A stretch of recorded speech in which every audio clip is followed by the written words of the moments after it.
तो कहते हैं ना, भूखा पेट ना भजन हो गोपाला। तो जब तक हमें उतनी भूख नहीं लगी है तो हम भजन सुन लेंगे आराम से, और 10 मिनट रुक जाएंगे, और 15 मिनट। लेकिन जब जनसंख्या उनकी सुधार जनसंख्या का अनुपात में तो वही जो बहुजन समाज की जो हमारी जो राजस्थान में आपने सबसे पहले जब बामसेफ था तब बामसेफ आपने ज्वाइन की, फिर उसके बाद में आप बहुजन समाज पार्टी में। मूलभूत जो सोच है वो निश्चित रूप से हम सोचते हैं उसी दिशा में अब समाज भी बढ़ेगा, निचला तबका। अति पिछड़े वर्ग के जो लोग हैं वो 5 साल एक पार्टी से मार खाते हैं, एक सरकार से प्रताड़ित होते हैं, फिर उसको नकारते हैं, फिर उसी नकार का फायदा दूसरी पार्टी को हो जाता है, क्योंकि तीसरा विकल्प डायरेक्ट जो सक्रिय पॉलिटिक्स से बोलते चुनावी राजनीति से दूर रहते थे। नमस्कार। आज विशेष बातचीत के अंदर हमारे साथ में हैं धर्मेंद्र जाटव, जो राजस्थान में जब भी वंचित समुदाय, आदिवासी समुदाय और लगातार तरीके से उनको पूरे राजस्थान में हर एक जगह पे उनकी मोमेंट है, तो आज उनके विशेष बातचीत के दौरान हमारे साथ में मौजूद हैं। पहले तो धर्मेंद्र जी, आपका बहुत बहुत स्वागत है। धन्यवाद आपको भी। हो आदिवासी हो, पिछड़ा हो, या महिलाओं पर जिस तरह से अत्याचार होता है, तो आप लगातार हर एक मोमेंट में, प्रदर्शन में, धरने में आप रहते हैं। हम सबसे पहला जो सवाल है, राजस्थान में आपने सबसे पहले जब बामसेफ था तब बामसेफ आपने ज्वाइन की, फिर उसके बाद में आप बहुजन समाज पार्टी में आए, उसके बाद में आप टीम राजस्थान बनाई आपने, आज आप एएसपी आजाद समाज पार्टी में शामिल हैं। कैसे आज का क्रम इसको आप समझ सकते हैं कि जब हम लोग जॉब में थे तो उतना समय नहीं होता था, और डायरेक्ट जो सक्रिय पॉलिटिक्स से बोलते चुनावी राजनीति से दूर रहते थे। लेकिन हम चाहते थे कि हमारे महापुरुषों का मूवमेंट आगे बढ़े, तो जिस तरह से भी हम लोगों को या समाज को जो पे बैक टू सोसाइटी जो हमारी जिम्मेदारी है उसको निभाने के लिए पहले हम बामसेफ से जुड़े। उसके माध्यम से हम उस सोसाइटी के कुछ हिस्से तक पहुंच पाए, लेकिन जो हमारे जो दिल में एक चीज थी कि हम एक मास तक पहुंचे, उसके लिए बाद में हम लोग बामसेफ से बीएसपी से जुड़ा। बीएसपी के भी माध्यम से काफी लोग तक पहुंचे, लेकिन कहीं ना कहीं लगा कि जिस उद्देश्य को लेकर हम लोग जो सामाजिक जीवन में आए हैं उन उद्देश्यों को हम प्राप्त नहीं कर पा रहे हैं, तो फिर वहां से बाहर आए। फिर राजस्थान की जो विशेष जो स्थितियां हैं, देखिए बहुजन आंदोलन ने उत्तर प्रदेश पे कामयाबी हासिल की, पॉलिटिकली चुनावी राजनीति हासिल की, सफलता हासिल की। राजस्थान की जो स्थितियां हैं उनको ठीक से बहुजन आंदोलन ने समझा नहीं अभी तक।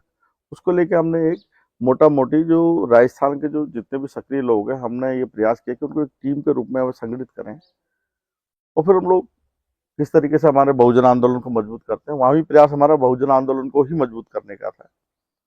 लंबे समय से जब सामाजिक रूप से काम किया, तो अभी बहुत ही रिसेंटली 2-3 महीने पहले हमारे जो आजाद समाज पार्टी के राष्ट्रीय नेता हैं बड़े भाई चंद्रशेखर आजाद जी, तो लंबी उनसे वार्ता हुई, तो अब ऐसा लगा कि हमें फिर से मिलके साथ में काम करना चाहिए। और फिर से अब आजाद समाज पार्टी में अब देखो हम लोग इस जो हमारे महापुरुषों का आंदोलन को हम कहाँ तक ले जा पाते हैं, परिवर्तन के आंदोलन को कहाँ तक ले जा पाते हैं। तो जो परिवर्तन की जो हमारी जो इच्छा है राजस्थान में, कि हम लोग भी सामाजिक परिवर्तन को हम देखें अपनी आंखों से, हम भी लोग आज़ादी की उसमें सांस लें, ये सभी देख रहे हैं। अभी भी हम लोगों को अपनी जो शादियां हैं, शादी के जुलूस हैं या हमारी बारात हैं, उसकी निकासी के लिए बड़ी मशक्कत करनी पड़ रही है। आप देख रहे हैं कि आए दिन खबरें मिल रही हैं कि हमारे दूल्हों को बारात से उतार दिया जाता है। कल परसों भी खबर लगी, ठीक है। तो ये दिखा रहा है कि यहाँ की राजस्थान में अभी तक सरकार आई तो बहुत, जिनमें उन समस्याओं को तो छोड़ दो जिनमें जिनके आर्थिक आर्थिक जो उनके आर्थिक भी क्या कहते हैं प्रभाव होते हैं, कि जिन पर बहुत सारे पैसा संसाधन खर्च करना होता है, उन समस्याओं को छोड़ दो। सरकार उन समस्याओं को भी यहाँ की सरकार अभी नहीं मिटा पाई जिनके लिए कोई अतिरिक्त उनको व्यय करने की जरूरत नहीं थी। बस उनको थोड़ी सी मजबूत इरादे रखने की जरूरत थी। अगर दृढ़ इच्छा शक्ति अगर यहाँ की सरकारों ने दिखाई होती, तो मुझे लगता है कि ये जो दलितों के साथ में जो अन्याय अत्याचार हो रहे हैं, उनको अपमानित करने की घटनाएं कभी की बंद की जा सकती थी। लेकिन राजस्थान में कभी ये समस्या है, अन्य प्रदेशों में भी, लेकिन राजस्थान में बहुत ज्यादा दिखाई देती है, क्योंकि यहाँ पे सामंती स्ट्रक्चर अभी बचा हुआ है। तो हमारा निशाना है कि पहले हम लोग जो यहाँ की सामाजिक परिवर्तन है उसके लिए हम लड़े। इसीलिए फिर से हम लोग अब आज़ाद समाज पार्टी के साथ में जो चुनावी राजनीति, उसको यहाँ मजबूत करने का प्रयास कर रहे हैं। और जिस तरीके की परिस्थितियां यहाँ पे बन चुकी हैं, अब देखिए परिस्थितियां तो विद्यमान है कि यहाँ पे कांग्रेस बीजेपी ने यहाँ पे लंबे समय तक शासन किया है, और सही मायनों में देखा जाए तो यहाँ पे हर साल क्या होता है कि एक जो कमजोर वर्ग का है, जो हाशिए की आवाज है, जिसमें आप दलित, आदिवासी या अति पिछड़े वर्ग के जो लोग हैं, वो 5 साल एक पार्टी से मार खाते हैं, एक सरकार से प्रताड़ित होते हैं, फिर उसको नकारते हैं, फिर उसकी नकार का फायदा दूसरी पार्टी को हो जाता है, क्योंकि तीसरा विकल्प नहीं है। तो लगातार इन दोनों पार्टियों ने फुटबॉल बना रखा है, एक बार बीजेपी, एक बार कांग्रेस। तो इस मामले में देखा जाए तो आजाद समाज पार्टी या तो अपना एक मतलब इकलौते रूप में या फिर एक मोर्चे का गठन करने में कामयाबी हासिल कर सकती है। पिछली बार भी यहाँ पर आरएलपी और आजाद समाज पार्टी ने मिलकर चुनाव लड़ा था, और ठीक ठाक उसका प्रभाव भी था, प्रदर्शन अच्छा रहा। तो वोट के संदर्भ में पहली बार था, चुनाव के रिजल्ट के संदर्भ में नहीं, वोट के संदर्भ में अच्छा परिणाम कह सकते हैं। तो उस लड़ाई को हम आगे बढ़ाने के लिए अब आए हैं। और राजस्थान में जो बहुत समय से मांग चली आ रही चिरकालिक कि यहाँ पे एक तीसरा विकल्प भी हो, तीसरा मोर्चा भी हो, जो गरीबों मजलूमों की यहाँ पे बात करे, उनका प्रतिनिधित्व करे, तो मुझे लगता है आजाद समाज पार्टी उस जरूरत को, यहाँ के समाज की जरूरतों को पूरा कर सकती है। जी जी। जैसे अभी आपने घोड़ी की बात की, घोड़ी पे चढ़ने के लिए काफी संघर्ष है। पिछली जो सरकार में आईपीएस कैडर के जो बने, आईपीएस जयपुर जिले के ही हैं, और अभी उन्हें उत्तर प्रदेश लगे हुए हैं। आईपीएस को घोड़ी चढ़ने से रोका गया, और अभी फिलहाल जो मामला आया अजमेर के लवेरा का, वहां पर भी ऐसे ही एक मामला आया कि दलित दूल्हे को घोड़ी पे चढ़ने नहीं दिया गया। फिर अभी सांचौर का, जहाँ पे एसपी प्रशासन आके वहां पर एक शादी करवाई है। तो आप इस चीज को आप कैसे देखते हैं, इसको एक किस लेंस में देखते हैं? देखिए, जो जातिवादी ताकतें हैं, ये यही दिखाते हैं कि यहाँ की जो जातिवादी ताकतें हैं वो बेलगाम है, ठीक है ना। अब मैं तो बोलूंगा कि ये कितने कमजोर लोग होंगे। देखिए, किसी के जीवन में भी शादी एक महत्वपूर्ण अवसर होता है। हर आदमी अपनी शादी को उनका जो एक सपना होता है कि भाई मैं अपनी शादी को इतने अच्छे से करूंगा, बहुत खुशियां लेके आती है, जिससे कि दो परिवार भी मिलते हैं। लेकिन कितने कमजोर लोग होते होंगे वो, कि किसी की जो खुशी के मौके में हम लोग शामिल नहीं होते और उनके मौके को खराब करते हैं, अवसर खराब करते हैं, और फिर बाद में वही लोग शौर्यता और वीरता का पहाड़ा पड़ते हैं। इससे नीचता की घटनाएं क्या होती है, देखो मैं तो यहाँ पर, और एक चीज आप देखिए, जो लोग वीरता की और ये इनकी फालतू की बकवास करते हैं कि उनके लोगों ने कभी वीरता पूर्वक काम किया हो या शौर्यता पूर्वक, उन नीच लोगों ने, मैंने तो कभी वो दिखाएं कि आजाद जब से ज्ञात जो इतिहास है कि उन्होंने कभी कमजोर लोगों के लिए लड़े हों। जो लोग इस बात का दम भरते हैं, जो घोड़ियों से उतार रहे हैं, वो नीच लोग कभी ये बताएं कि हमने गरीबों के लिए काम किया, गरीबों के न्याय के लिए लड़े। वो लोग किसकी वीरता? वीरता तो तब है जब आप किसी गरीब मजलूम के लिए, न्याय के लिए लड़े, सीना ठोक के आप सामने खड़े हो जाए कि ये गरीब के साथ ही हो रहा, हम ये होने नहीं देंगे। इसमें वीरता है, इसमें शौर्यता है। आप एक झुंड बनाकर किसी गरीब कमजोर को, अब मैं तो मीडिया वालों से बड़ा परेशान रहता हूँ और इसको मुद्दा उठाता भी हूँ, इस मुद्दे को बार बार, कि 10 लोगों ने किसी औरत को चौराहे पर नंगा कर दिया। इसमें दबंगता क्या है? क्या है दबंगता? 10 लोगों ने मिलके एक गरीब परिवार की झोपड़ी को जला दिया, इसमें क्या दबंगता है? इसमें दबंगता है कोई? मीडिया हेडलाइन वीरता है इसमें कि दबंगों ने एक दलित की झोपड़ी को जलाया? इसमें दबंगता क्या है? दबंगता तो तब होती कि उसकी कोई झोपड़ी को जलाए और आप जाकर उसको प्रोटेक्ट करो, ये दबंगता है। इसमें वीरता है। बेसिकली यहाँ पर कायर और कमजोर टाइप के लोगों को वीरता का टैग दे दिया गया है, और मीडिया भी उस तरीके के माइंडसेट का, जातिवादी जो है वो उन चीजों को उस तरीके से प्रचारित करता है कि आपने बहुत अच्छा किया और इसी में दबंगता है। आप कमजोरों को सताइए, आप दबंग हैं। हमने मानक बनाए हुए, आप औरतों को सड़क पर नंगा कीजिए चौराहे पे, आप दबंग हैं। आप कानून की मत मानिए, आप पुलिस के ऊपर लठ चलाइए, उनके ऊपर पत्थर चलाइए, आप दबंग हैं। इस तरीके के मानक हमारी यहाँ की मीडिया ने बनाए हुए हैं आजादी के समय से। तो उनको जब तक रोका नहीं जाए और हम लोग इस बात पे आम सहमति का निर्माण ना करें कि ये जो घटना है ऐसी, जो किसी गरीब बेचारा जो जीवन भर सपने देखता है कि मैं अपने बेटे की शादी करने जा रहा हूँ, आप देखिए उसे घोड़ी से उतार दो, उसको पटक दो नीचे, उसे घायल कर दो, वो जैसे तैसे शादी करके आएगा, लेकिन जिस अपमानित मन से वो करके जाएगा वो कितना उसके जीवन में एक टीस पैदा बिल्कुल करेगी, बिल्कुल हैं? बिल्कुल। वो कैसे इस देश में जो हम बोलते हैं कि हम लोगों को मैं तो आरएसएस वाली लैंग्वेज में, वो अगर समरस भी करना चाहते हैं, समानता छोड़ दो, कैसे समरस हो जाएगा? बिल्कुल आप किसी समाज को अपमानित करेंगे, अगर किसी, जो ये लोग आज ये बकवास करते हैं वीरता की, ये सब चीजें पहाड़े पड़ते हैं, तो उनके साथ अगर ये सब चीजें की जाए, अपमानित किया जाए, उनको कैसा लगेगा? जीवन भर किसी व्यक्ति को अगर उसकी, मैं तो अगर ये कल्पना करके सिहर जाता हूँ कि अगर किसी व्यक्ति को जो शादी करने जा रहा है वो अपने उसका एक, जब से वो जवान होने लगा है वो सपने देखता है कि मैं शादी करूंगा अपनी मनपसंद लड़की से, इस तरीके से वो एक सपने सजोता है, और उस सपने में खलल डालने वाले लोग वहां पे पैदा होते हैं और उस इस तरीके से अपमानित करते हैं, और जीवन भर कहीं ना कहीं उसमें कुंठा पैदा करेगा। ठीक है, तो ये सब चीजें, तो हमारे लोग, हमारे समाज में क्या है कि जब तक हम उन लोगों को चिन्हित करके, जिन कास्टिस्ट ग्रुप्स को चिन्हित करके उन पर प्रश्न नहीं खड़ा करते, सार्वजनिक रूप से बहस नहीं खड़ा करते कि इसमें क्या वीरता है, इसमें आप अपनी जातीय घमंड को बनाए रखने के लिए, जातीय अहंकार को बनाए रखने के लिए किसी कमजोर को तोड़ रहे हो, आप किसी कमजोर को पीट रहे हो कि आप सेलिब्रेट नहीं कर सकते, क्योंकि सेलिब्रेट करने का हमारा अधिकार है।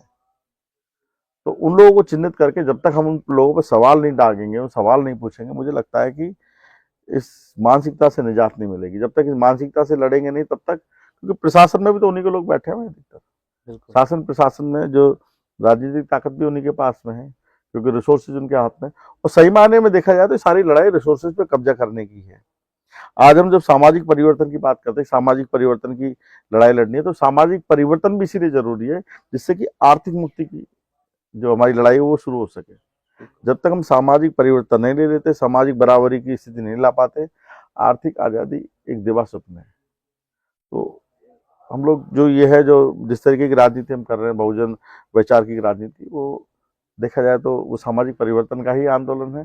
चुनावी राजनीति चाहते हैं, लेकिन वो परिवर्तन के साथ ही हमें हासिल होगी, नई तरीके की राजनीति, और उसी को गठित करने के लिए हम नए तरीके से आजाद समाज पार्टी के साथ में हम प्रयास कर रहे हैं। बिल्कुल।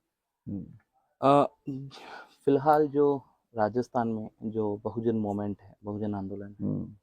उसको आप कैसे देखते हैं? देखिए, अगर आंकड़ों की बात की जाए तो यहाँ पर दलित आदिवासी समाज ही यहाँ पे करीबन 30% से ऊपर है, और कमजोर जो समाज है, जिनकी हमको जो परिवर्तन की हम लड़ाई लड़ रहे हैं, दलित, आदिवासी, अति पिछड़े, अल्पसंख्यक समाज, इनका ठीक ठाक यहाँ पे बहुत अच्छा रेशियो है, और यहाँ पे पूरी संभावना है कि उस तरीके की राजनीति पैदा हो, क्योंकि यहाँ मुट्ठी भर लोगों के पास में ही रिसोर्सेज संकेंद्रित हैं राजस्थान में। तो लेकिन जो अभी तक का जो डोमिनेंस रहा है जो पावरफुल कम्युनिटीज कास्ट का, उसके चलते अभी यहाँ पर उस तरीके का एक असरसन नहीं हो पाया, लेकिन असरसन खरा वो नहीं हुआ है तैयार।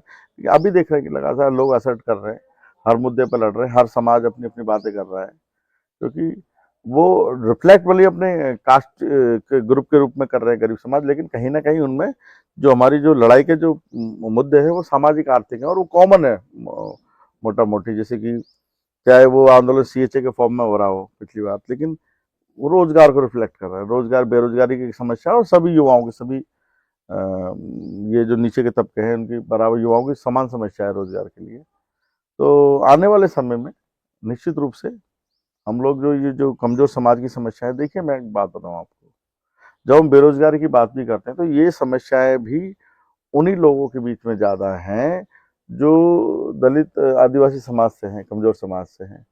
आज जिनके घर में, जिनकी जेब में या जिनके बैंक अकाउंट में 20-50 लाख रुपए जमा है, वो लोग बेरोजगार नहीं रह सकते हैं। वो अपना कोई ना कोई अपना सेल्फ एम्प्लॉयमेंट क्रिएट कर सकते हैं, अपना व्यापार कर सकते हैं, अच्छा कोई स्किल ले सकते हैं। ये जो प्रॉब्लम, जो बेरोजगारी की जो बात चल रही है, वो रूरल सेंट्रिक है, और रूरल सेंट्रिक में भी वो लोग हैं, ज़्यादा हैं, जिनमें पहली या दूसरी पीढ़ी या पढ़ लिख कर, जिन्होंने ग्रेजुएशन कर लिया है, पोस्ट ग्रेजुएशन कर लिया है, और वो मजदूरी की तरफ नहीं जाना चाहते, वो चाहते हैं कि उनको कोई एक सम्मानजनक कार्य मिले। तो ये समस्या अधिकतर रिसोर्सलेस जो सोसाइटी है, जो है यहाँ पर डिप्राइव्ड सेक्शन है जो हमारी सोसाइटी का, दलित, आदिवासी, अति पिछड़ा वर्ग, या अल्पसंख्यक समाज का जो बड़ा तबका है, वो लोग, उनको जो युवा है वो बेरोजगारी की समस्याओं से त्रस्त हैं। तो मुझे लगता है कि जो नई पीढ़ियां हैं इन पर बहुत तेजी से आम सहमति बना रहे हैं, क्योंकि उनको ऐसा लग रहा है कि सरकारें बदल रही हैं, बार बार नारे लग रहे हैं, चुनाव हो रहे हैं, लेकिन उनकी बातें नहीं हो रही, उनके काम नहीं हो रहे हैं। ठीक है ना कहीं जो अभी जो धनतंत्र का जो बोलबाला भी फिलहाल में है, वो एक ना एक दिन वास्तविक जो समस्या है उनके सामने वो घुटने टेकने मजबूर होगा। अभी क्या है कि धनतंत्र का बहुत ज्यादा इतना बोलबाला है कि किसी भी समस्या को दबाना है, किसको उभारना है, वो कुछ चंद जो मीडिया घराने वो कर देते हैं यहाँ पर इस देश में। लेकिन निश्चित रूप से जब हमारी जो भूख उस लिमिट तक बढ़ जाएगी, तो कहते हैं ना, भूखा पेट ना भजनो गोपाला।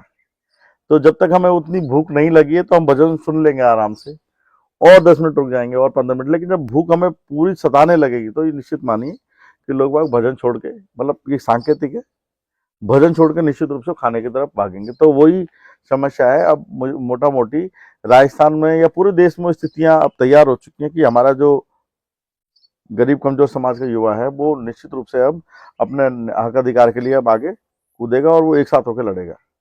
और वही जो बहुजन समाज की लड़ाई है, जो हमारा जो हम लोग तो चाहते हैं कि नीचे जो कमजोर समाज, उनकी बात हो, उनके जो उनका हिस्सेदारी जो बनती है, उनकी जो जनसंख्या, उनकी हिस्सेदारी जनसंख्या के अनुपात में हो, तो वही जो बहुजन समाज की जो हमारी जो मूलभूत जो सोच है, वो निश्चित रूप से हम सोचते हैं उसी दिशा में अब समाज भी बढ़ेगा, निचला तबका। जी। जो राजस्थान में जो लीडरशिप, वास्तविक लीडरशिप है, जो एक वंचित समुदाय है, एक बड़ा तबका है राजस्थान में वंचित समुदाय, वो लीडरशिप को आप कैसे देखते हैं?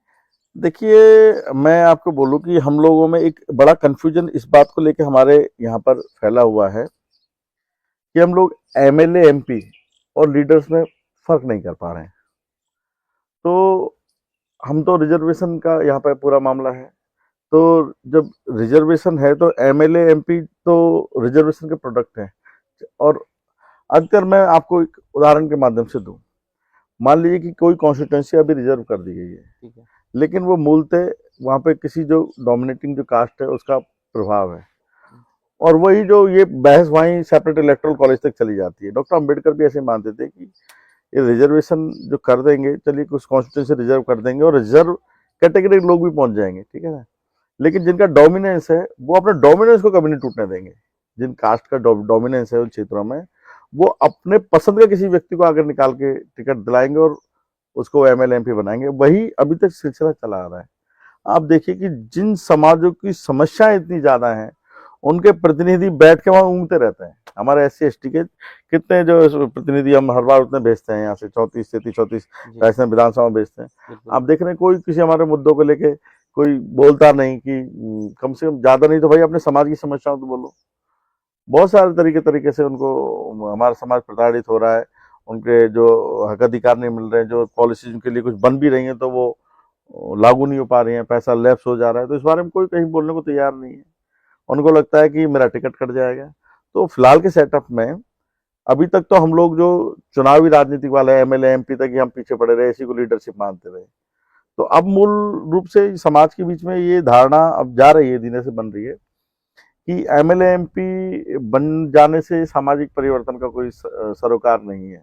ये 1000 साल तक भी और हमारे एमएलए, एमपी बनते रहे, उससे भी हमारे समाज में कोई परिवर्तन होगा ऐसा जरूरी नहीं है। क्योंकि जो डोमिनेटिंग जो एरिया की डोमिनेटिंग जो कम्युनिटी है, जो नहीं चाहती कि परिवर्तन हो, वो अपने चहेते आदमी को, एक आदमी को सेलेक्ट कर लेते हैं जो बिल्कुल ही, जिसकी सोच नहीं है, कोई चेतना का निर्माण नहीं है, जिसमें वर्गीय चेतना का निर्माण नहीं हो पाया है, तो उसको पकड़ के वो टिकट ले आते हैं और फिर एमएलए बना लेते हैं। हम लोग भी फिर वो भेड़ बन जाते हैं अपनी जाति को देख के कि मेरी जाति का रिजर्व सीट पे कि मेरी जाति के व्यक्ति को टिकट मिल गया तो मुझे इसको फॉलो करना चाहिए। हम लोग भी भेड़ माफी का हाँक दिए जाते हैं। तो अभी युवाओं में ये चीजें जा रही है, तो मुझे लगता है कि आने वाले समय में युवा और जो नई पीढ़ी है इस चीज को लेकर बहुत तेजी से काम कर रही है। तो दलित समाज में अभी तक कोई सामाजिक लीडरशिप थी नहीं। ये पहला प्रयास काशीराम जी ने किया। अभी जो प्रयास चल रहा है भीम आर्मी आर्य समाज पार्टी का आंदोलन, और जो हमने टीम राजस्थान के पहले भी ये किया, तो उसमें हम सामाजिक लीडरशिप के लिए प्रयास कर रहे हैं। अभी हम लोग पूरी तरीके से आजाद समाज पार्टी और भीम आर्मी आजाद समाज पार्टी के साथ में मिलकर काम कर रहे हैं, और हम चाहते हैं कि हमारी सामाजिक लीडरशिप बने, और इस सामाजिक लीडरशिप से फिर हमारी पॉलिटिकल लीडरशिप निकल के जाए जो समाज के प्रति उत्तरदायी हो, किसी पार्टी के लिए नहीं, हमारे समाज के लिए काम करे, उनकी जो केंद्र में वो समाज की समस्याएं हो वो तभी होगी। और उसी श्रेय में अभी राजस्थान में कुछ युवा आगे बढ़ते नजर आते हैं और वो प्रयास करते भी हैं, लेकिन इसमें एक डिस्टरबेंस भी हुआ है। सोशल मीडिया ने हमको एक मौका दिया है कि हम लोग अपनी बातों को लोगों तक ले जा सकें, लोगों को ऑर्गेनाइज करें। सोशल मीडिया ने हमारे लिए तो एक वरदान साबित हुआ है, SC ST जो कमजोर वर्ग है, SC ST OBC है, लेकिन कहीं ना कहीं एक शोर भी साथ में यहाँ से क्रिएट हुआ है। तो कुछ लोग शोर के दम पे भी थोड़ा सा पॉपुलर हो जाते हैं, तो वो हमारा समाज अभी अंतर करने की स्थिति में नहीं है कि गंभीरता पूर्वक जो परिवर्तन का आंदोलन क्या है और शोर मचा के एक पॉपुलैरिटी गेन करना क्या है, ये इसमें भी अभी अंतर है। तो राजस्थान में निश्चित रूप से वो भी समाज थोड़ा दिन में, जो ये शोर भी थोड़े दिन में थमी जाना है, फिर परिष्कृत हमारी लीडरशिप निकल के आएगी मुझे लगता है। और आने वाले समय में दलित समाज, मतलब हम बहुत मतलब आशावान है इस बात को लेकर कि राजस्थान में बहुत अच्छा हम करने वाले हैं 2-5 साल में। जो हमने जो पिछले 10-15 साल जो अपन ने मेहनत की है कि हमारे समाज में जागरूकता लाने के लिए युवाओं ने, उनकी जो मेहनत का जो फल हमें बहुत जल्दी अब मिलने वाला है। और आने वाले चुनाव में भी हम लोग इसका, आप देखेंगे कि इसका निश्चित रूप से एक प्रभाव हमको देखने को राजस्थान में देखने को मिलेगा हमको। जी, बहुत बहुत शुक्रिया आपका। आज हमारे साथ में थे धर्मेंद्र जाटव, और आज की इस बातचीत के विषय के अंदर आप क्या कहना चाहेंगे? तब तक के लिए बहुत बहुत शुक्रिया। बहुत बहुत धन्यवाद अविनाश जी, आपने आपके मंच से मुझे मौका दिया ये, और मैं आपके माध्यम से सभी लोगों को धन्यवाद दूंगा जो इस बात को आगे बढ़ाएंगे।